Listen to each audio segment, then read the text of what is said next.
You're listening to Packers Talk Network.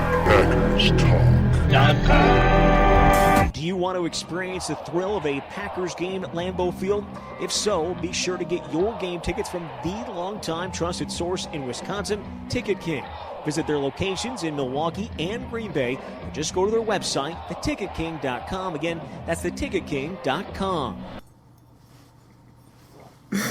All right. Well, whenever you're ready, take it away. Wait, do you have a coin?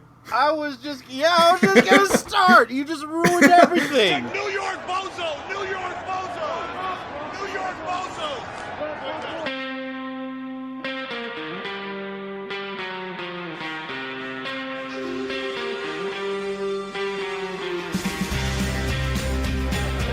I got to get my biceps a little bigger. Yeah, you can always work on that. Or I could sure use a hot dog with chili. You know what time the game starts?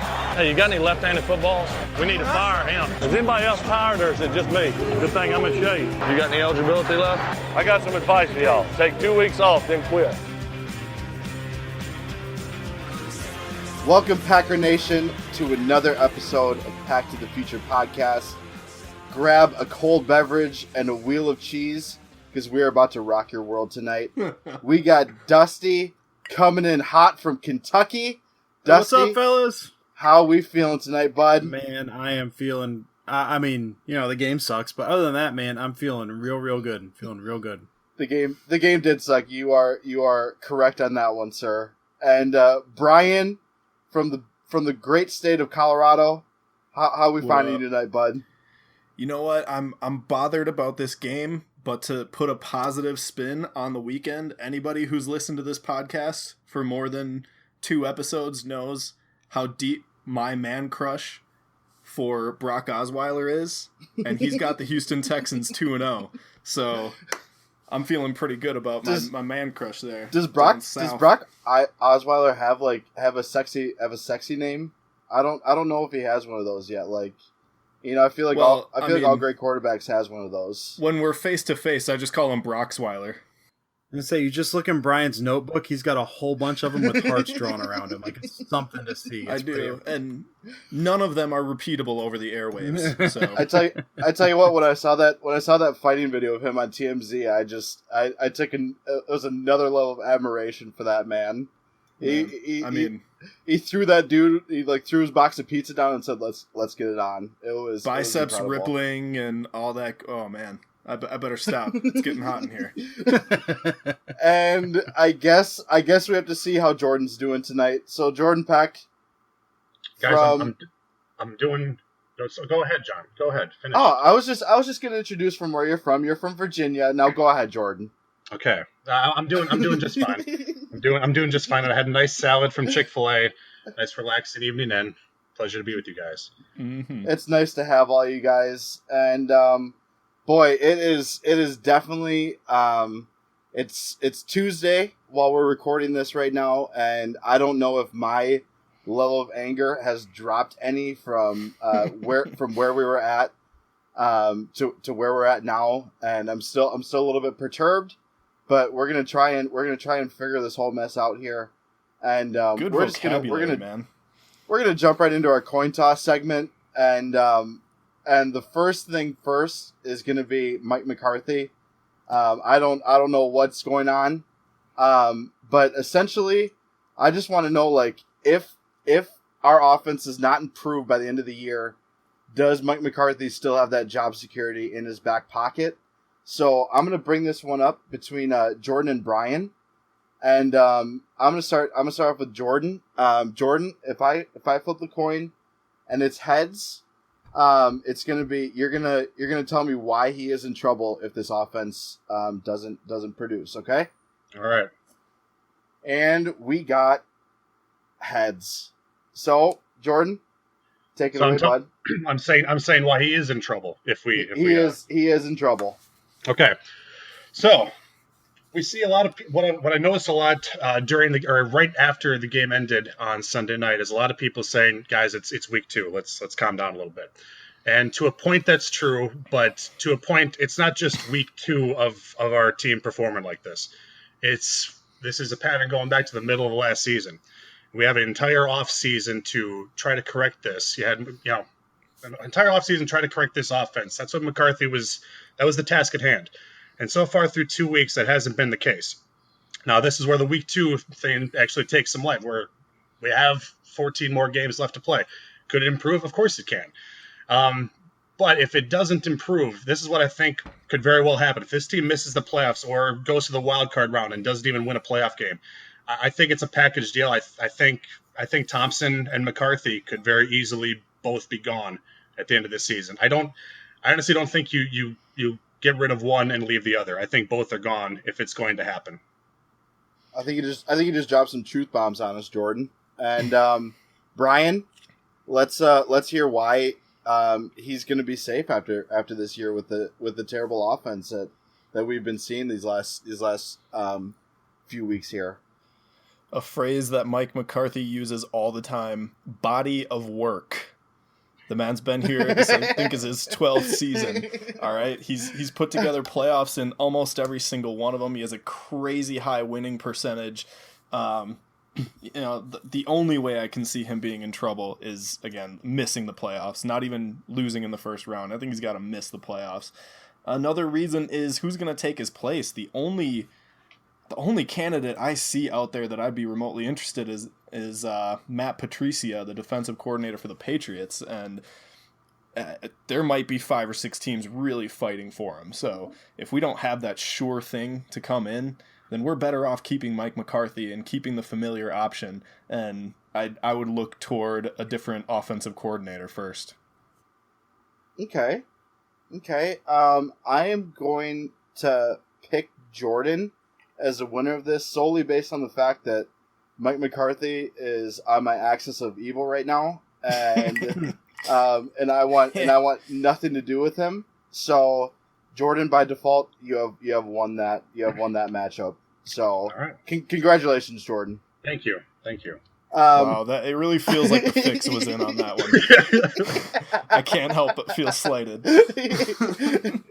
Oh, and you know what? It is what it is, Brian. I'm sorry, but and the next hot topic, that's going to be part of our coin toss segment, is the play of Aaron Rodgers as of late, and we're going to bring Dusty in on this one, and he's going to go up against Brian, and Dusty. If I flip the coin in its tails, give me a reason why I should be concerned about Aaron Rodgers going forward, okay? Okay. It is heads. Tell me why I should not be concerned about Aaron Rodgers. You should not be concerned because he's Aaron Rodgers, and he's had, admittedly, a down 8-10 games, I guess. I don't know. He played well against Washington. But that was like Washington barely counts, so it doesn't really matter. He was without Jordy last year, which I know was a big thing. He was supposed to get better this year with Jordy back. Jordy's obviously not 100%, so that hurts him a little bit. I don't know if we're going to see it this week because I don't know, the Packers don't really make quick changes. I wouldn't be shocked if during the bye they find a way to get some of the quick hitting plays back that they were doing so well, that they it's been tough because the safety's been pulled up. I think that average safety depth has been around like 13 yards instead of like maybe not 13, more like 15 instead of say back to like 18 or 20. So the field is being smashed. Everything's condensed. Those tight windows are tighter.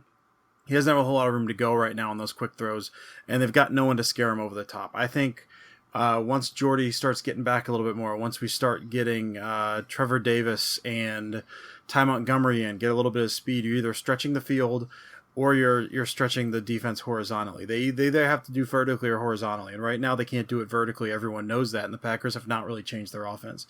I think especially after the bye, we're going to see either Jordy back a little bit, or we're going to see some of the younger guys. I think Montgomery maybe still is 100% healthy, but I think we're going to see some of those guys worked in. I think we're either going to see some guys actually scaring defenses vertically or changing the offense a little bit, maybe getting back to more of a, say what would happen if Hundley was the quarterback, say more like quick passes, easy reads, stretching it horizontally instead of vertically.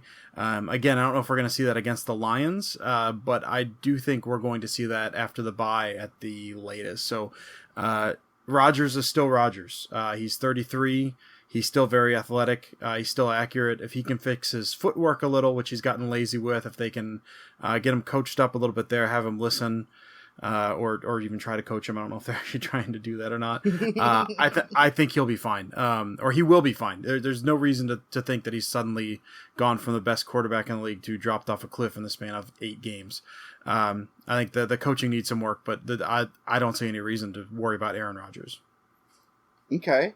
Now, Brian, you are tasked with one of the toughest jobs in the history of sports analyzation right now, and that is trying to convince me and Packer Nation why we should be concerned with number 12 under center. We should cut him or trade him and start Brett Hundley. Oh my goodness, there's not a group of words in the English language that could make me more angry than people on the internet trying to claim that we should cut or trade Aaron Rodgers. But to the point, yeah, we should probably be a little bit concerned, and for a few reasons. One, he's missing open throws that he has never missed in his entire career. I mean, going back to his rookie season, these are throws that he makes, sets his feet, doesn't set his feet, whatever. He's hitting receivers right in the hands.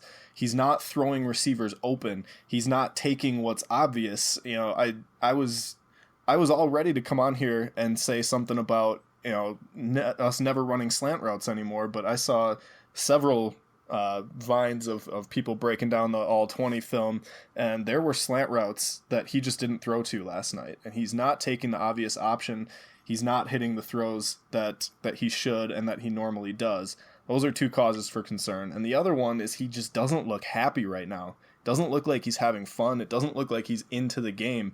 You know, even when he ran for that touchdown, the only emotion he showed was to glare at the defender that hit him a little bit at the end. He's not doing those photo bombs that he always did in the captain's photos. He's not doing his radio interview. And none of these things by themselves are problems, but when you look at all of them together and you look at his body language and his just got this look of frustration on his face for most of last night. So he doesn't look happy, doesn't look like he's having fun.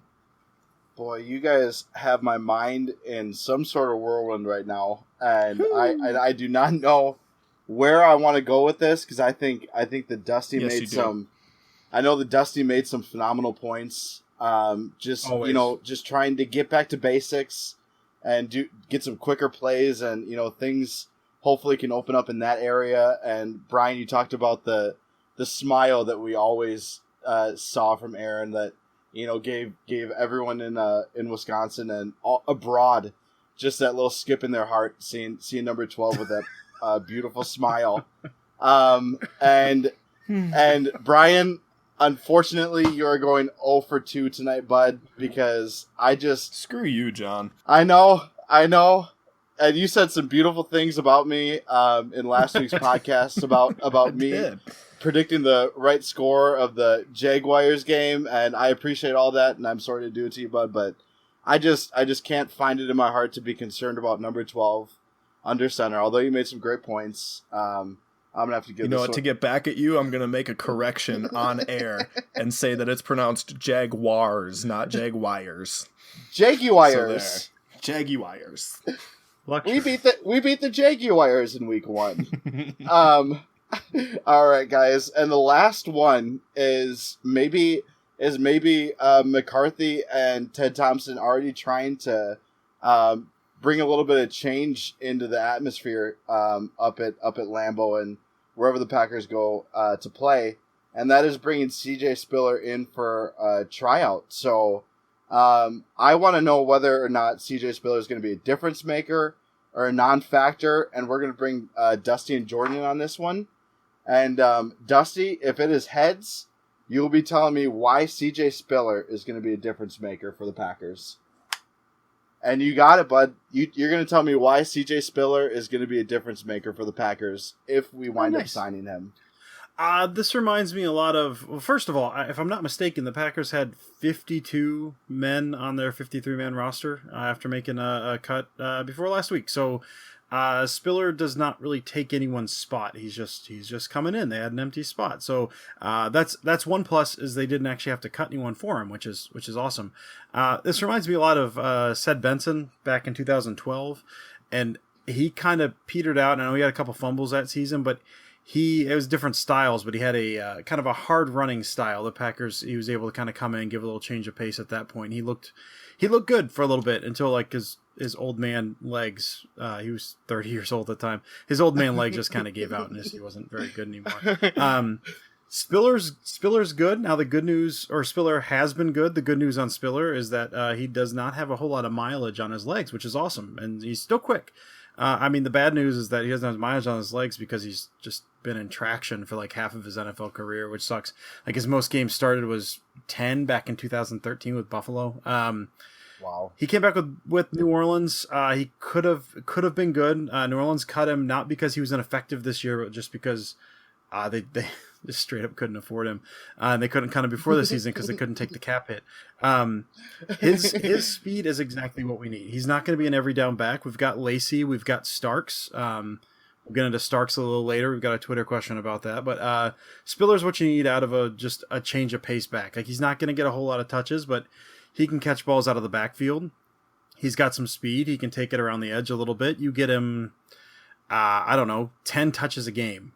He could break one or two of those big, and that's something they just don't have now. Their running back game right now is just, to say like plodding is kind of insulting to the word plodding with how their running game is going. And I like Lacey just fine, and Starks is kind of old, but they're not quick.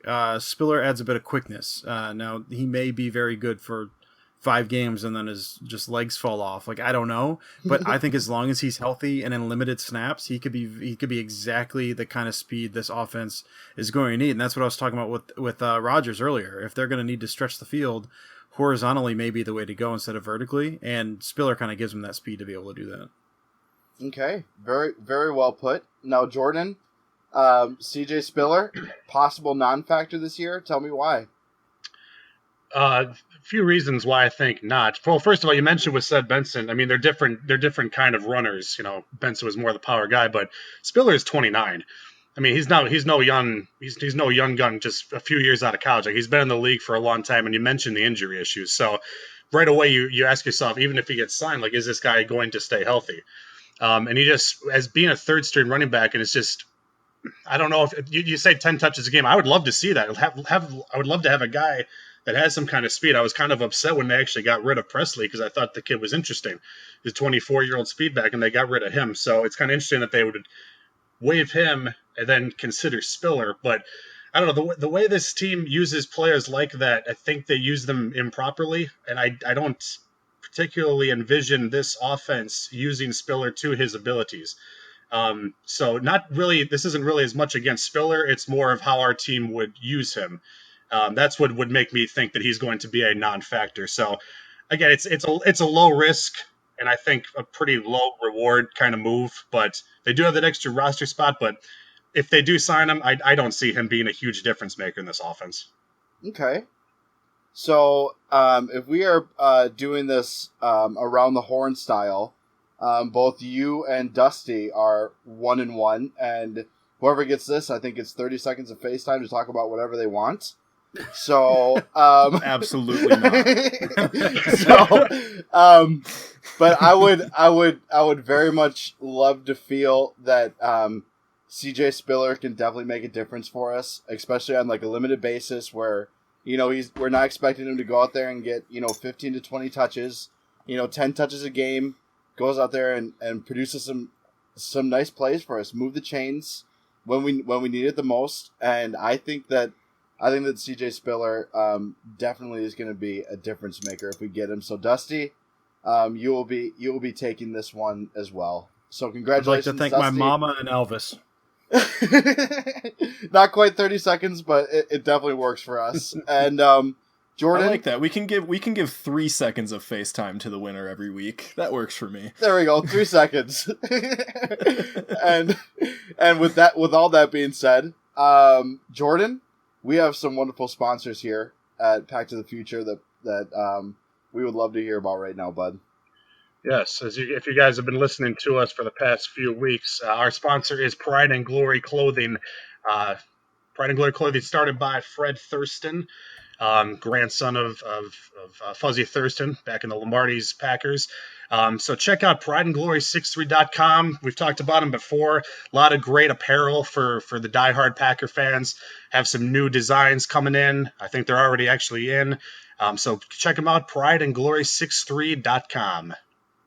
All right, and with that being said, we are going to bring in the starting running back of the Philadelphia Eagles, Ryan Mathews. Actually not. He is with SB Nation, and the group is called Pride of Detroit. And Ryan, how are we doing tonight, buddy? You know, I'm doing wonderful after a couple of touchdowns last night. I was able to fly in and make the podcast for you boys. We appreciate it. We appreciate the time. I know Doug Peterson is a great guy. He sat behind Favre for quite some time here in Green Bay, and I'm assuming he's a great coach. So typically this is a game that I have just become accustomed to on Thanksgiving, with stuffing my face full of turkey and just seeing Packers and Lions go at it at Ford Field. And we get a little bit early this year, and I just kind of want to hear where the Lions are at right now. Where are we finding the Lions going into this game against the Packers? We got some injury problems. We got some possible secondary issues. Do you just want to keep get us up to speed with where the Lions are at? Yeah, sure, absolutely. You know, this I would say the fan base is always constantly wondering whether or not the sky is falling. If you wanna listen to any of the radio hosts in this town, they're already claiming SOL, same old Lions. Today, you know, the drive show slot, 97 won the ticket in town. Mike Valeni, big radio personality, you know, talking about how, you know, millennials 25 to 30, they're giving up on Lions games. Nobody was there for the Titans game. You know, it's all doom and gloom after one loss in a game where Andre Johnson made, you know, an astounding catch in the end zone to finally end that game that was ridden with penalty flags. So the Lions as a team, though, you know, heading into this week, a lot of injury concerns. Ziggy Ansah has a high ankle sprain that Ian Rappaport retweeted. Rappaport also said that Eric Ebron tore his Achilles, and he's been the, maybe the best offensive weapon for the Lions so far this season. So I take all of his words with a grain of salt. But Ziggy Ansah might miss some time. If he does, it looks like it's going to at least be a week or two, so he could be out for this Packers game most likely. DeAndre Levy, after playing all the snaps in the Week 1 game against the Colts, mysteriously all of a sudden appeared on the injury report with a quad injury.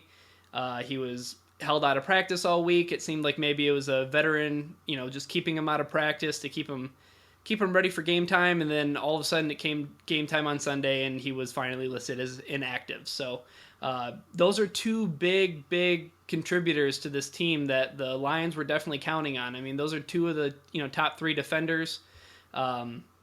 Aside from Darius Slay, you want to talk about secondary concerns. He's really been the only, I guess, bright spot of the secondary so far. The corner opposite of him, Nevin Lawson, he's had his struggles. They've tried playing Quandre Diggs over there, a guy who plays nickel in their nickel base. It's been a mixed bag as far as their cornerback situation has gone. Their safeties, Glover Quinn has always been kind of a mainstay the past couple of years. He's been a guy who's, you know, been able to contribute. He has the team's only interception through 2 weeks. So the secondary is a concern. The linebackers, the linebackers, everything besides the defensive line is just an absolute mess for this team on defense. So as far as defense goes, as far as the Packers go on offense, if there was a week that Aaron Rodgers could bounce back, this would be the week that it would happen. And of course it would, because it's Packers Lions, right? And now you just brought up the Packers offense, and I kind of want to hear what you think as far as what the Lions have to do on offense to beat the Packers this week. Yeah, I did a little bit of my due diligence. I did some viewing of the game film from Sunday night. Unfortunately, you guys lost to Sam Bradford. Oh no! I'm sorry. You just keep reminding us about it. Hey, it could have been worse. You could have lost to Sean Hill, but That's very that true. would not have been worse. If the Lions are going to be successful against the Packers defense, they do have this offense. Ever since Jim Bob Cooter has taken over, they like to go up tempo. They like this no huddle style, and they want to get the ball in the hands of their playmakers as quick as possible. And that is definitely a changeover from Stafford trying to hold on to the ball for 3-4 seconds, let Calvin get downfield and, huck it, chuck it, and try to get it over 3 defenders' heads while Calvin leaps up and grabs it. And now he's busy on Dancing with the Stars every Monday. So, he's looking good though, isn't he? He's looking great, and I heard he made it through the first round of cuts. So, I'm so glad I get to keep watching that every Monday. So the real goal of this offense, it seems to be, is to put the ball in the hands of the playmakers. Golden Tate is a guy who's all about getting the ball and making a defender miss. Marvin Jones has been a nice addition. He had a really good game against the Titans last week. Had double-digit receptions, over 100 yards. But yeah, I think that watching that Packers-Vikings game, it seemed that the Packers do, of anything else, they still have Clay Mathews, they still have Julius Peppers, it seems like, in certain situations, coming off the edge, providing a lot of pressure. They have a lot of pressure up in the interior with Mike Daniels. I'm concerned about, I'm not sure if their other defensive lineman, is it Latroy Guion? Is he going to miss any time? I am not aware of that. So yeah. So I'm guessing he's out for this week, but I don't know if that's for sure yet. Yeah, because if there's a way, if you want to flip, the coin from, the Lions being, a way for the Lions to beat the Packers, it's to get the ball in the hands of Theo Riddick and Tate and Marvin Jones and whatnot. But if the Packers if they want to be successful against the Lions, they want to create a lot of pressure in the interior, because if there is a weakness on this offensive line, it's on the interior. Laken Tomlinson has been almost reprehensible on with his line play. It's been very bad, and I'm trying to be PG right now, but a lot of people two weeks through, they're already clamoring for Joe Dahl, who was a mid-round draft pick, to come in there and save the day. Wow. But yeah, so if the Packers are going to be successful, it's going to be generating pressure. Okay, and with all that being said, kind of just give me what you think the final outcome of the game is going to be this week. Oh man, you talked about this game usually being a game that happens later in the year. Oh man, I love that the Lions get to play in Lambeau, and it's not the last game of the season for them. I love that it's not cold outside. Matthew Stafford, our offense, does not like the cold. We don't like playing outdoors. So playing in Lambeau, fingers crossed. I mean, who the hell knows? It could snow next Sunday, right? In Green Bay? Really possible. But, I think with all the injuries, I think the Lions are really behind the 8 ball. If Ziggy doesn't play, if Levy doesn't play, I think the Lions are going to be in for a long day. Even with the concerns that you guys have about the Packers offense, Aaron Rodgers is still Aaron Rodgers. I mean, talk about the play calling, talk about how he has maybe happy feet. Maybe he should be on Dancing with the Stars next year. How about let's get him on it next year? He's not available. No, sir. I think with all that being said, I think this is a game that looks prime for the Lions to be 1-2 and the Packers to be 2-1, especially because hey, the lead ref, the lead official from the Hail Mary game is officiating this game this Sunday. So hey, we'll take anything we can get right now. That is a 100% truth. Understandable. Ryan, where can we find you on Twitter, Facebook, anything like that? Yeah, let me plug my shiz. So like I was so genuinely or so generously introduced as, I'm from SB Nation. It's prideofdetroit.com. You can find me on Twitter at Ryan_POD. And yeah. All It was right. a pleasure, guys. Thanks for having me on. No problem. We really appreciate you spending some time with us tonight, Ryan, and we'll just have to keep our eyes on the game, and we'll just see what happens. But you have a good week here, and yes, thank you for joining us again. Yeah, no problem, guys. All right, have a good one, Thanks, sir. Ryan. Yep. All right, there you have it, guys. That was Ryan Mathews, Pride of Detroit. Go give him a follow, go check out his website, and all that other jazz. So we're gonna keep our stuff rolling here. And Brian, let's hear from you, our intellect, what the Packers need to do generous. to win. That's generous. I'm quitting this podcast if that's what we're calling Brian from now on. I can't do that anymore. I don't care for this. Oh my gosh. What do the Packers have to do to win, Brian? If you're gonna doubt my intellect, I'll have to plug real quick that I am on way too many fantasy teams. I'm on 4, but I am 8-0 so far. So I'm clearly some sort of genius. You are, Brian. Yeah. By saying that, you're going to miss the playoffs in at least 3 of them. I'm gonna just not the one that you're in, Jordan. Yeah, I'm gonna personally knock you out of the playoffs this year, Brian. John, I know Best of luck. I know you're kind of new here, John, but the rule is don't encourage Brian.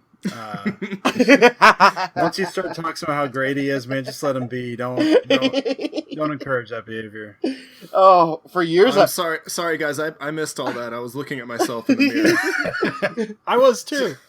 For years, I've encouraged that behavior out of Brian because I just keep laughing. It's awesome. Okay, for some reason, I'm going to switch gears back to football. All right, so I woke up Monday morning feeling a little bit better. It just, I was just almost over it. Like it was a bad game. I was ready to just chalk it up as like, this is our bad game for the year. Let's move on. And then Mike McCarthy spoke, and the words that he said in his press conference made me angrier than I was on Sunday night. And I'm going to share some of them and use them to tell you what we need to do to win. So first, I'm going to say we need to be prepared. Now, Mike McCarthy, when asked what went wrong with the offense on Sunday night, not reacting to the disguising defense. That's really what today's meeting was for, to make sure our players saw the video and get it corrected. Great, get it corrected. But this, to me, shouts they were not prepared to play this defense.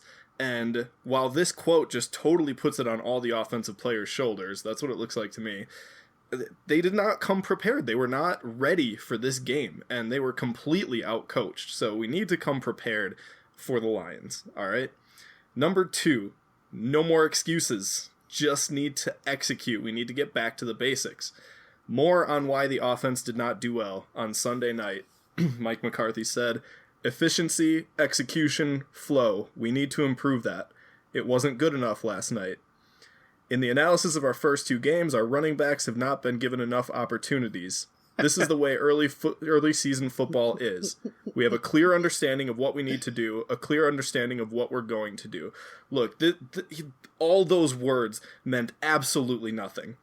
All right, they were excuse after excuse. The same things that we've heard from Mike McCarthy for the past 5 years. It's at least once a year he has one press conference where he says, we need to commit to running the ball. We need to commit to giving our running backs opportunities. Well, stop taking the ball away from them. Like I said, same conversation for the last 5+ years. Just stop it. Just give it to them. Just execute. Back to basics. Run the ball up the middle. Okay? Let Eddie Lacy, had a really good start to the second half and then just disappeared. He was just not given the ball anymore. And it just made no sense. Just commit to the run. Okay? Commit to passing over the middle. Go back to basics. I have written here, cut the crap and fix it. That's how angry I was when I wrote this. Right? So True words have never been I'm tired spoke. of hearing the same thing. I want to jump on there for a second, Brian, because my favorite thing about the the wording. What was the way he said about the running game? Analyze the running game or whatever. In an analysis of our first two games, our running backs have not been given enough opportunities. That needed analysis. I love the idea of like just men, just an entire room of men, just poured over just spreadsheets instead of just looking at the box score afterwards and going, "Oh man, they only got like 9 carries." Like it's not an analysis. It's like it's a single number. I love the idea they felt the need to like dive down deep when really it's just seriously they just didn't run very many times. Like that's pretty easy to figure. That's not analysis. That's easy to figure out. So much of what happened on Sunday night did not need analysis. It was football 101, and that's one of them. All right, and the third thing I'm going to say is we need to put the players in positions to succeed. I know I'm really picking on coaching here, but coaching really made me angry. So, last quote from McCarthy. Eddie Lacy and James Starks, is an excellent 1-2 punch. A fresh back is better than who is in there at a certain time. We trust both of those guys fully. I agree with half of this. They are an excellent 1-2 punch. Okay, it's great having a fresh back in there instead of just sticking with somebody who's tired. But you're not using these guys to their strengths, okay? 4th and 1 is Aaron Ripkowski running in front of Eddie Lacy. That's his strength. James Stark's strength is not going to be get you that 1 yard, especially with no Ripkowski in front of him, and he's getting a little pitch from the shotgun. That play call makes no sense. The personnel makes no sense. Get Eddie Lacy on there. Get an extra lineman on there. Push that ball forward. Get your 1 yard. Again, football 101. The other one, not putting players in positions to succeed. Demarius Randall, I love the guy, but he just didn't have it last night. That was clear, right? Okay, he's up against the number 1 receiver. All credit to Stephon Diggs. He burned him all night. It was a great performance. But at some point, why don't you put some safety help over the top?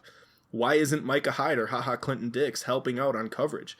Demarius Randall was beaten, I believe he was targeted 8 times and let up 7 receptions, including a touchdown to Stephon Diggs, which, if Hyde or Clinton Dix is helping over the top, they could have been there to break up that play, and that touchdown probably didn't happen. And we're talking about a totally different game right now. So stop putting guys in positions where you know they're going to fail. Put them in positions to succeed, and they will do it. So do those 3 things, and we get a win. I don't think they'll do all 3 of them, but I think they'll do enough of them to get the win this week. The offense has no excuse not to drop, 28-35 on them, but I don't think they will. I'm going to say 21-13 Packers will get this win. Okay. And Jordan, what key matchup will we be looking for this game? Well, I think, and this is really kind of a continuation of what Brian said, and he gave a lot of great details. On the field, a couple things, particularly you mentioned Diggs at this last game. I mean, the secondary and however we deal with guys like Golden Tate and Marvin Jones, who are not, they're no slouches at receivers. Golden Tate hasn't had a good start to the season, but Marvin Jones has been a pretty decent threat for him so far the first couple games. So that'd be my on the field matchup. But the big matchup that I'm really looking at is really this is on the sidelines. It's McCarthy. McCarthy has to coach a better game than Jim Caldwell. If that happens, I mean the talent.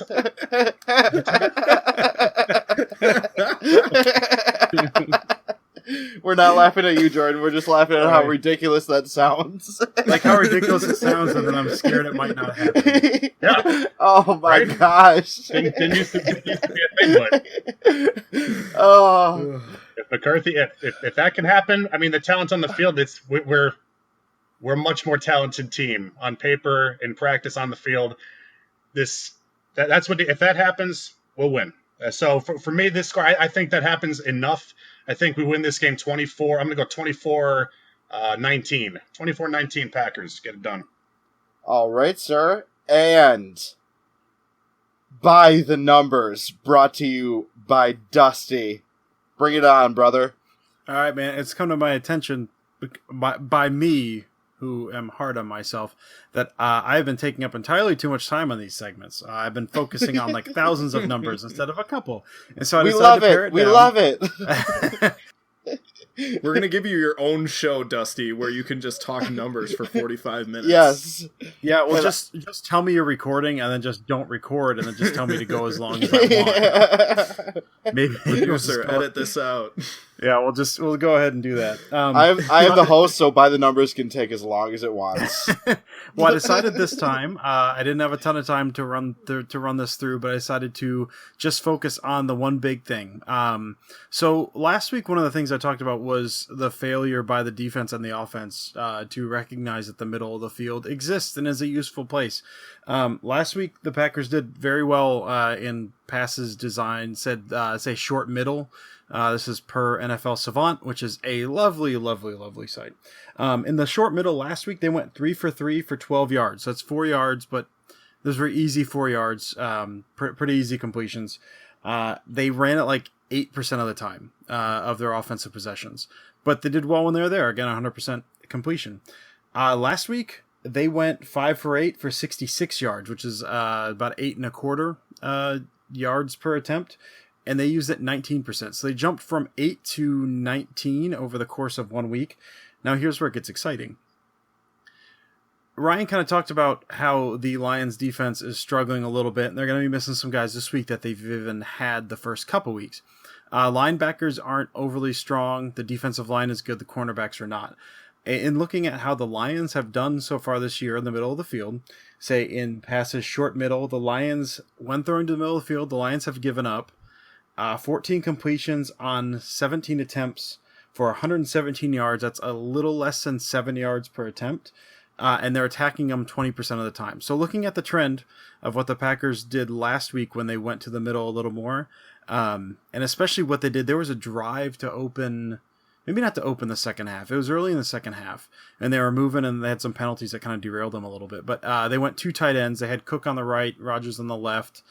I think Lacey was in the backfield. I don't think it was Cobb, and a couple receivers split out wide, and they were just kind of doing these quick hitting things. They were able to do no huddle. They were able to do run with Cook and Rodgers. They were able to attack the defense in different ways from tight end position. They went to the middle a little more on that drive, and I think that would have ended really, really well. But they had a couple penalties set them back, and they kind of had to change what they're looking at. But I see more of that this week. I see some more 2 tight end sets, which gives them the flexibility to pound Lacey. I mean, if they could even take Lacey out, throw Cobb in the backfield, and that gives them more weapons out of the passing game, and then they can also run it. But basically, a 2 tight end set, throwing to the middle. That's where Green Bay has done well so far through 2 games, and they increased their usage more this past week, and that's where the Lions have been hurt the most on defense. So that's what I'm looking for is in the passing game, say no huddle, 2 tight ends, just pounding them right in the middle of the field, and I don't know if the Lions can do anything about it. So if they can do that, I have a very, very good feeling that the Packers will do well. In fact, this may be overly optimistic. I'm going to go say Packers 35-17. I think they get back on track. I think we all feel good going into the bye. We're all very, very happy. And then maybe we'll get our hearts broken on the other side of the bye when they end up doing nothing. But for this week, between those numbers, between all of the injuries that the Lions have on defense, I don't know, guys. Maybe I'm just having a good day. I have a good feeling about this week. I think Rodgers is going to turn around, and all of this talk about how much he's struggling, we're going to find foolish in a week. Dusty, have a good day. I'm loving that prediction right there. And Me too. And for those who know me, know that I pretty much am a glass half full guy. Pretty much all the time. And I know that this past game kind of has me a little bit concerned and all that stuff, but I view this week as a great opportunity for the Packers to get back in front of their hometown fans, a very comfortable place for them, and I see our offense coming out and putting up some numbers. Granted, it could be against a relatively lackluster secondary that we'll be going up against, but hey, it starts with a game at a time, and you gotta just put Minnesota behind us and focus on Detroit at home, and I see the Packers coming out at Lambeau Field, and we're going to win this game 31-17. I know we're very close, Dusty, but we're good, man. You know, me and you, we're close in general. Oh, man, you know what? No, because that. 2 weeks ago, before the opener, I was only 1 point off on my prediction, and John, his prediction was only 1 point off of mine, and he got it perfect. Well, next week, copy people, man. Next week, I'm going to be slightly different than Jordan, and then I'm going to try and ride my prediction streak to, I guess it would be 19-0 if the Packers go ahead and win the whole freaking thing. So, but yeah. Anyways, guys. Let's Brian, why don't you go ahead and give us your final thoughts today, bud? All right, I'm gonna do. I have two real quick. First, very non-football related. It's been coming down the wire lately that Brangelina is getting a divorce. No. I mean, I have been glued to entertainment news. I've gone through 12 boxes of tissues. I haven't been sleeping. My appetite is gone. This has just been absolutely crushing me. And I don't know what I'm going to do, guys. This is hitting home pretty hard. I think Brangelina was like kind of the light that we all looked for in our dark places. In this dark world, there was always Brangelina. There was always Brangelina. Now there's not. And now there's not. And all of our world is dark. It's sad. So I'm going to try not to cry until the end of this episode. But you stay strong, buddy. You stay strong. I can do this. I can do this. Okay. All right. And real quick, my football related one, in all the negativity surrounding this last game, I got to give a shout out to two units. One, the offensive line, which everyone was worried about, but Lane Taylor, I got crap for using the words Lane Taylor and potential in the same sentence a couple weeks ago. But he played really well this week. I thought the offensive line as a whole, they gave up 5 sacks, but so many of those were Rodgers just holding the ball. So I thought the offensive line had a very good game. And the front seven in general, but those inside linebackers have really impressed me. Joe Thomas especially has definitely taken a leap this year, and he's looking really good. So shout out to the offensive line for getting things figured out with the shocking news of Sitton and this inside linebacking crew looking like we might finally have decent inside linebackers, a position that's plagued us ever since the last time we won a Super Bowl. Amen. Brian, where are you at on Twitter or anything that you want to mention where we can find you? I'm on Facebook with my name, Brian Fonfera. I am on LinkedIn under my name, Brian Fonfera. Don't tell my wife, but I'm on JDate, and no, I'm not Jewish. And most importantly, I'm on Twitter at TTSO_Brian. I've seen him at Farmers Only as well, man. He's not telling you about that, but he's definitely on FarmersOnly.com. Actually, if I'm telling the truth, I actually do have a Farmers Only account because I saw the commercial 2 years ago and I could not resist. How have I not heard about this? Oh, I don't. So, Jordan, how long have you had a Farmers Only account for? Jordan, how long have we had a Farmers Only account for? Jordan had the very first Farmers Only account. It was a phase. It was a phase I was in. Oh my goodness. Jordan, what are your final thoughts here, bud? All right, I have one final thought. It is very much non-football related, but I've had an episode of Chopped on in the background while we've been recording this podcast. For any aspiring chefs that may listen to this podcast, and you get to the show Chopped, and if you are lucky enough to get all the way to the dessert round, do not make an ice cream. I have seen it probably somewhere between 6 and 10 times where they try to make the ice cream, and it always melts by the time it gets to the judge's table. It doesn't work. Oh. Don't do it. Oh my goodness. That's really good life advice. I like it. Don't do it. You are welcome. Don't do it.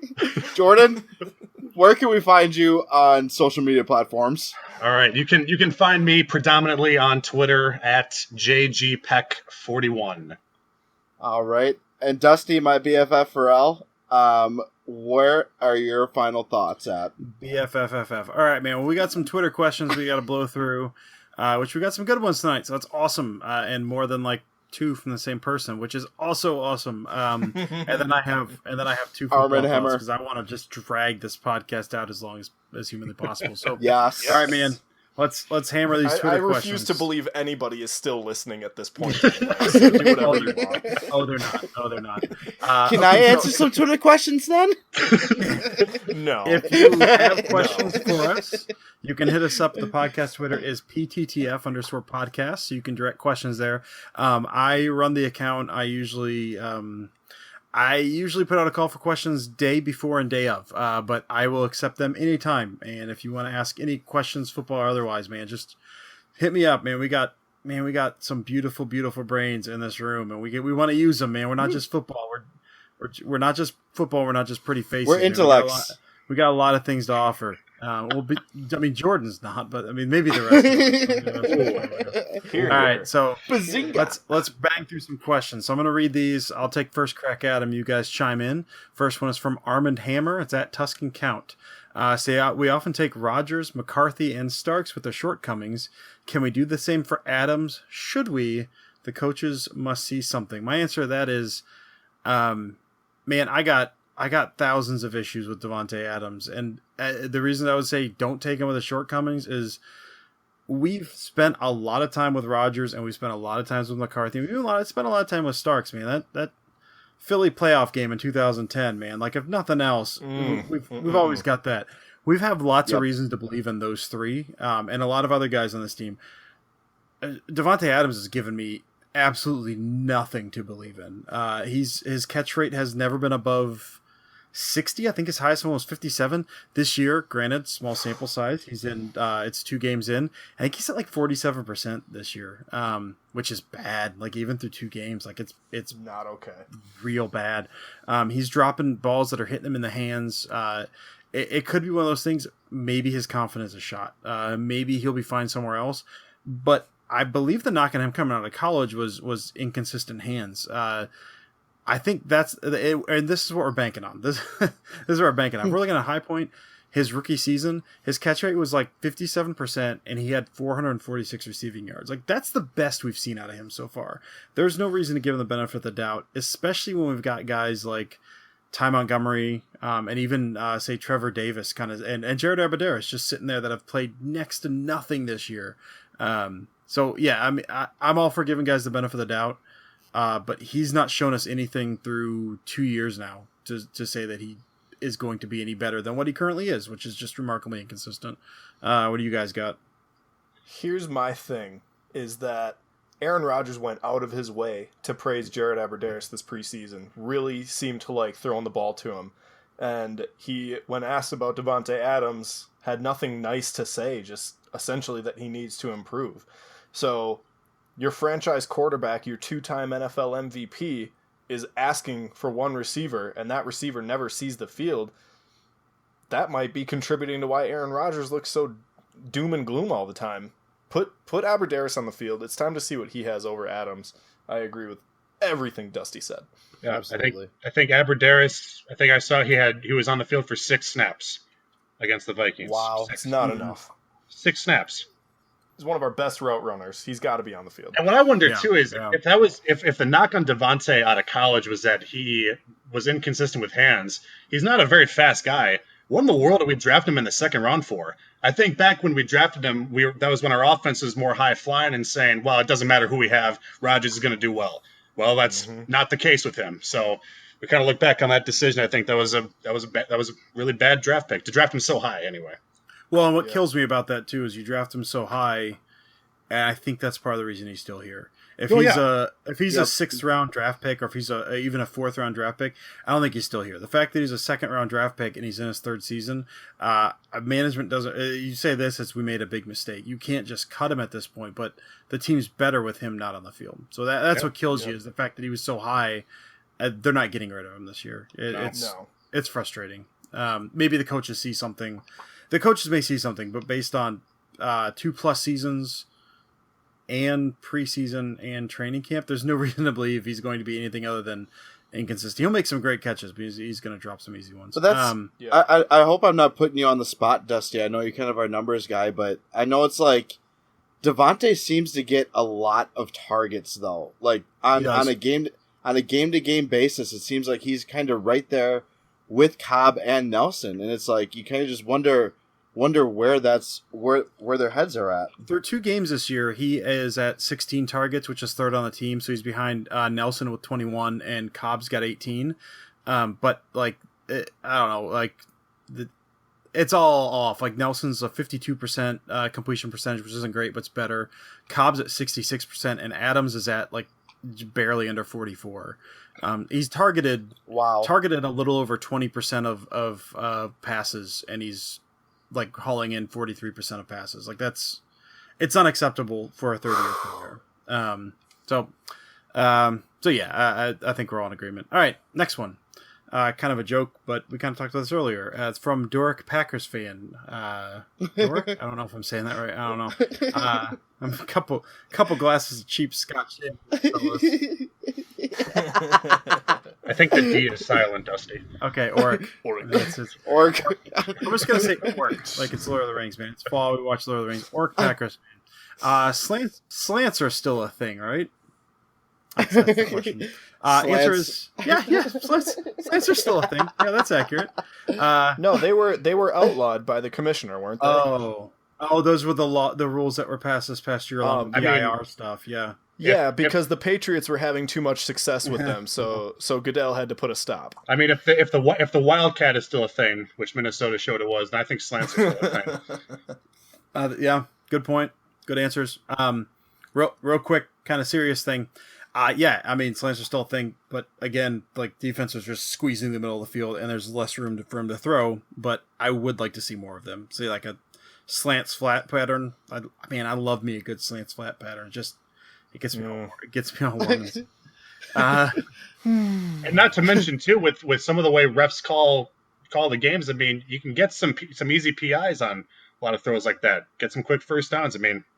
Now, to be fair, Rodgers did fire a quick slant this past week, was about 5 feet behind Jared Cook, and almost got picked by Michael Kendrick. So, just more missed throws. And again, because the middle of the field it's so smashed with all the safeties playing up, there's the windows are just tighter. All right, next question, also from Oric Packers fan. This is a 4-point question. They're definitely not sending us another question. We're gonna go ahead and read them all. Man. They will taste man flesh. So I'm gonna read them all, and then we'll take them one at a time.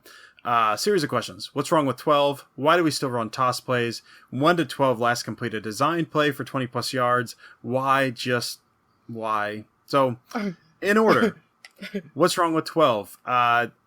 Quick answers. Footwork, frustration, not much room to throw, and for some reason he just keeps throwing balls to Devontae Adams, which, I mean, that's kind of on him. He's developed some really, really bad habits, and I don't know if he refuses to fix them or if people just don't point him out. I know Brady is kind of famous for being just manic with how much he works in the offseason about maintaining mechanics, and Rodgers kind of needs to do not necessarily that much, but he needs to kind of get on that a little bit. He's just a little too loose with his mechanics, and he's sailing some throws. We saw that a couple times this past game. Why do we still run toss plays? I think that because they believe the running backs are faster than they are, or because they don't know what else to do, I guess.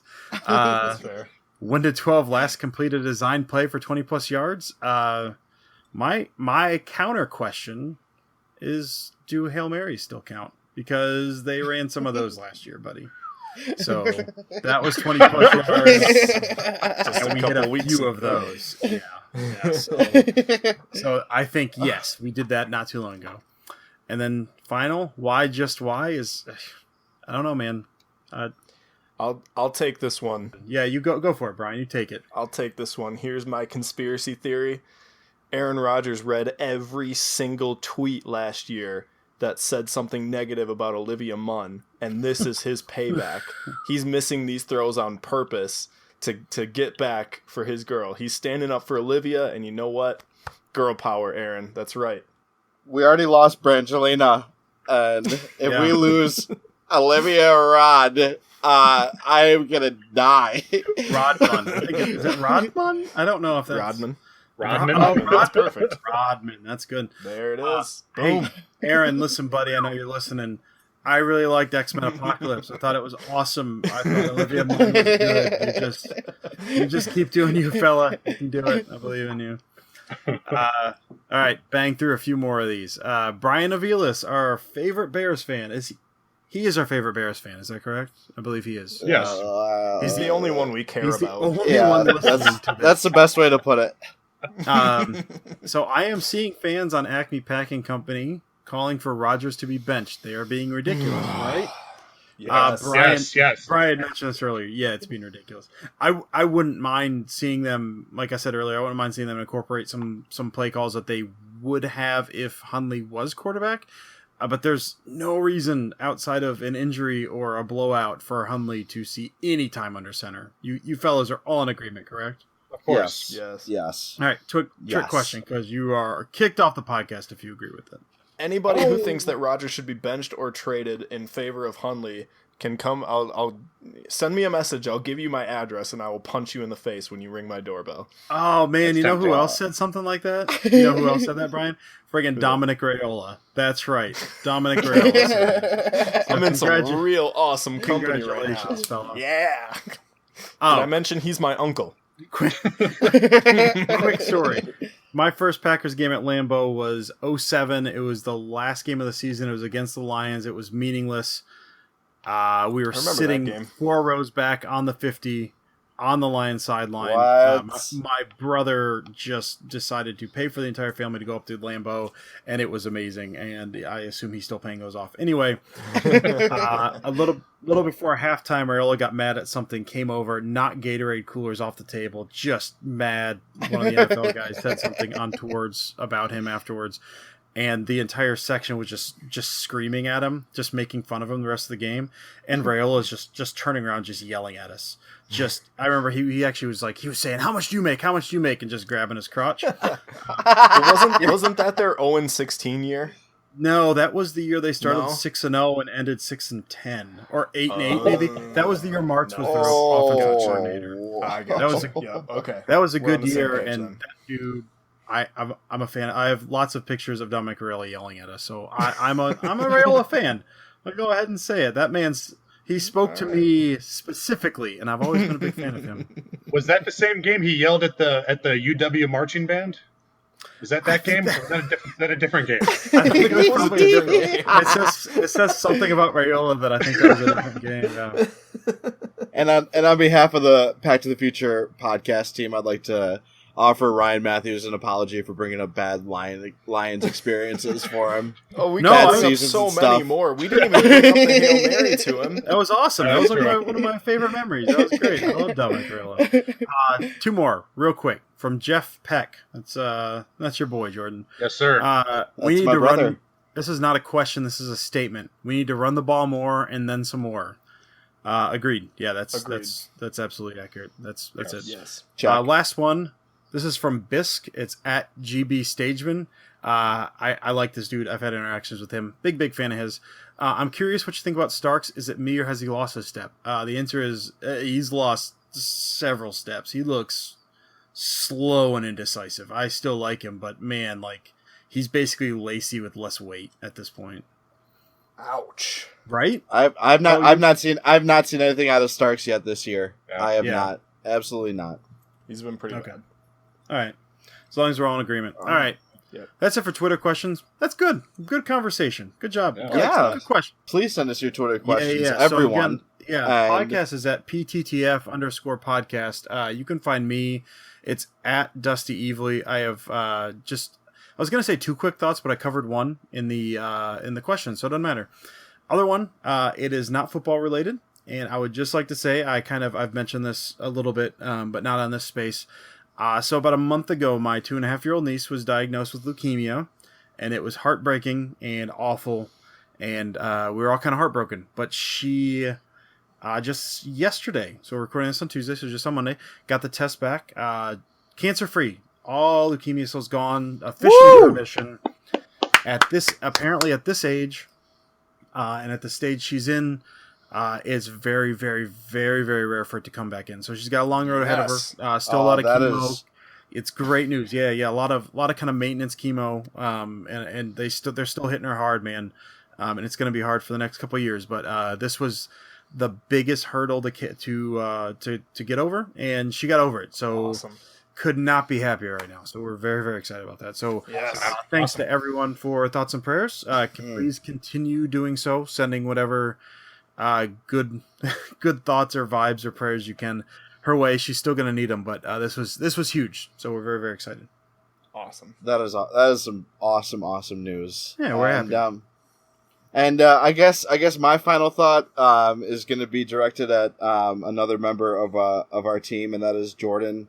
And I just had the pleasure of beating his behind in fantasy again for the 30th straight year, and it never gets old. The feeling doesn't die. It is one of the best feelings I get. It brings me some of the greatest joy I ever experienced. It's like Packers winning Super Bowl, and then right below it is me beating Jordan in fantasy every year, and it's just something that I look forward to. And Jordan, I just want to thank you for letting me beat you all these years in fantasy. I'm just glad to be part of it.